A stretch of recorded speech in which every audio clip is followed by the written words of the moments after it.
Hello guys, j'espère que vous allez tous bien. Alors moi je vais super bien. C'est vrai que ça fait un bon bout de temps que j'ai pas publié de vidéo et je m'en excuse énormément. J'espère que vous ne m'en voulez pas trop. Je souhaite la bienvenue aux nouveaux et aux anciens. Et si vous n'êtes pas encore abonné, Sister Brother, qu'est-ce que vous attendez? Vous avez juste le bouton abonner là à votre droite. Bon attendez, on va faire un truc. Je vais vous laisser le temps de vous abonner et on continue. Ça y est, c'est fait? Tu t'es abonné? T'es sûr je peux vérifier?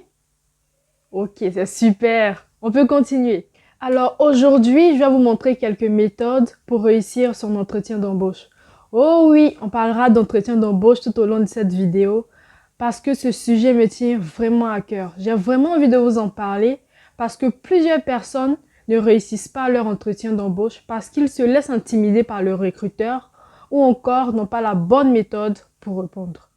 Alors pour ceux qui ne savent pas ce que c'est qu'un entretien d'embauche, c'est tout simplement la rencontre entre un recruteur et un candidat et que le recruteur pose des questions au candidat afin de vérifier si ses compétences sont en cohérence avec le poste prévu. Alors pour cela, j'ai sélectionné 3 différentes questions basiques dont plusieurs personnes pensent répondre correctement alors qu'ils se plantent complètement. Mais avant toute chose, je vous prie de laisser place à mon générique.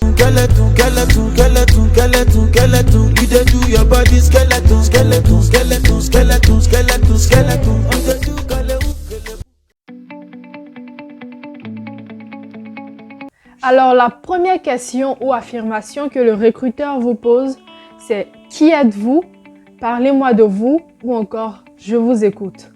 Alors là, pas de panique. Ne vous laissez surtout pas influencer par la forme de question ou encore l'affirmation. Montrez-lui que vous êtes sûr de vous, que vous savez ce que vous dites, que vous savez ce que vous faites. Certains diront que je suis Yehoshigata Yvette, j'ai eu un master en management, un doctorat en commerce international et de 2016 à 2018, j'ai été manager.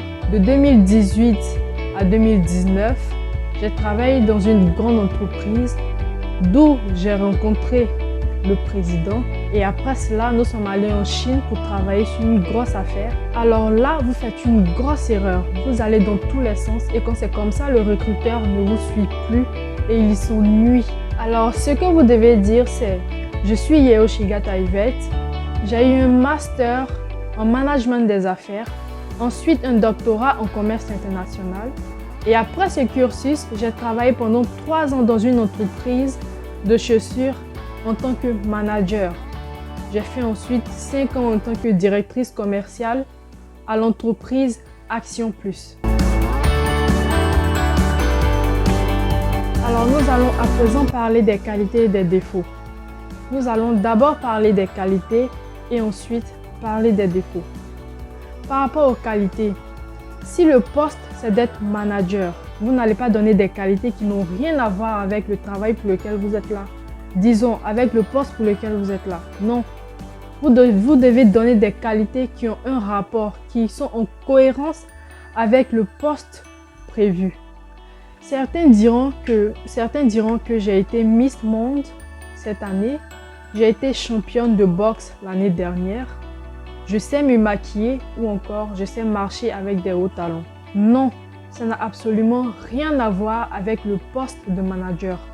Ce que vous devez dire, c'est tout simplement « J'ai l'aisance de la prise en parole en public, je m'intègre facilement, j'aime le travail bien fait et organisé et j'ai une grande capacité de diriger une équipe. » Par rapport aux défauts, il y a une grosse erreur que plusieurs personnes font sans s'en rendre compte. C'est de citer des défauts qui vont à l'encontre du poste pour lequel vous êtes là. Mais si vous donnez des défauts qui vont à l'encontre avec le poste pour lequel vous êtes là, le recruteur ne vous recrutera jamais. Si le poste est d'être manager, certains diront par exemple « J'ai peur de parler en public » ou encore « Je ne m'intègre pas facilement ». Il ne faut pas dire ça. Tu seras confronté à ça tout le temps. Tu dois seulement donner des défauts qui ne sont pas graves, des défauts qui n'ont rien à voir avec les capacités d'un manager. Tu peux par exemple dire « J'ai tendance à m'occuper de toutes les tâches et depuis que je me suis rendu compte de ce défaut, j'ai commencé à prendre des cours sur la délégation des tâches. La dernière question, c'est « Avez-vous quelque chose à dire ?» Certains diront que « Non » ou encore « Merci, monsieur ».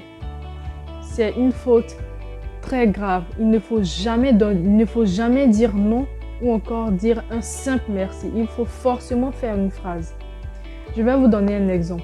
Vous pouvez par exemple dire « Merci monsieur pour le temps que vous m'avez accordé. Ça a été vraiment un réel plaisir d'échanger avec vous et j'espère vous retrouver très bientôt. » Le « j'espère vous retrouver très bientôt » va créer quelque chose chez le recruteur et il va forcément penser à vous. Alors les amis, nous sommes à la fin de cette vidéo et si vous avez aimé, n'hésitez pas à lâcher un pouce bleu, de vous abonner et d'activer la cloche de notification pour recevoir toutes mes vidéos.